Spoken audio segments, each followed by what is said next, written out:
Hier soir à Caserne Exelmans pour essayer de rassurer les riverains et leur expliquer que quand on laisse des migrants à la rue, on a plus d'insécurité que s'ils sont encadrés, notamment.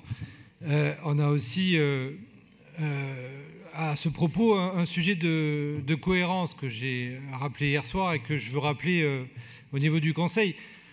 On a fait politiquement le choix, et c'est un choix que j'ai soutenu et que je continue à soutenir avec vous, d'essayer de rééquilibrer l'hébergement d'urgence à Paris, entre l'Est et l'Ouest parisien.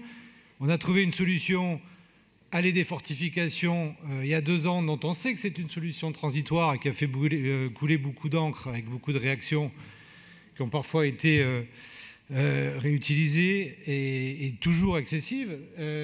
Mais aujourd'hui, on a un centre d'hébergement d'urgence, un centre d'hébergement d'urgence d'accueil de migrants, Caserne Exelmans, sur lequel il y a un projet de logement social qui, sauf erreur de ma part, n'a pas encore été voté. On sait que le centre à des fortifications est sur un permis de construire provisoire qui prend fin dans 1 an, en novembre 2019.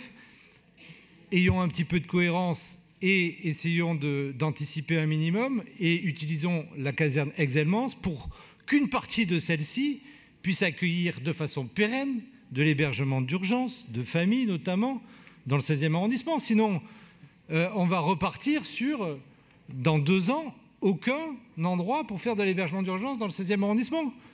Et on peut évidemment réutiliser des projets temporaires, et j'ai bien compris la logique de l'intercalaire, mais soyons cohérents. Utilisons une partie de la caserne Exelmans pour faire de l'hébergement d'urgence pérenne dans le 16e arrondissement, plutôt que de ne pas tenir les engagements que j'avais moi-même soutenus à l'époque, qui est de dire en novembre 2019, le permis de construire provisoire prend fin, mais on continue à laisser les baraquements de la promesse de l'aube d'Aurore. On avait dit qu'on végétalisait, mais on ne respecte pas nos engagements vis-à-vis des Parisiens. Et à la fin, on n'a plus d'hébergement d'urgence dans le 16e.